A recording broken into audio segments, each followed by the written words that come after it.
காத்திருப்போர் பட்டியலில் உள்ள 352 பேரை கிராம நிர்வாக அலுவலராக நியமிக்க வேண்டும் என சென்னை உயர்நீதிமன்றம் உத்தரவிட்டுள்ளது.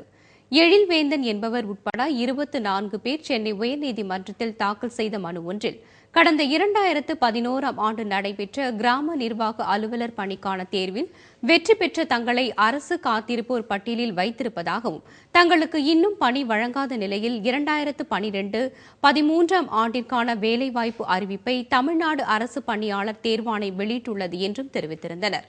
காத்திருப்போர் பட்டியலில் உள்ள தங்களை காலி பணியிடங்களில் நிரப்ப வேண்டும் எனவும் அவர்கள் மனுவில் கோரிக்கை விடுத்திருந்தனர். இந்த மனுவை விசாரணை செய்த நீதிபதி எஸ். நாகமுத்து, காத்திருப்போர் பட்டியலில் உள்ள 352 பேரை பணி நியமனம் செய்ய அரசு பணியாளர் தேர்வாணையம் நடவடிக்கை எடுக்க வேண்டும் என்று உத்தரவிட்டார். ஒவ்வொரு மாவட்டத்திலும் உள்ள காலி பணியிடங்கள் குறித்த பட்டியலை தமிழக வருவாய்த்துறை தெரிவிக்க வேண்டும் எனவும், அந்த பட்டியல் வந்த 6 வாரங்களுக்குள் அதை நிரப்ப வேண்டும் என்றும் நீதிபதி கூறியுள்ளார்.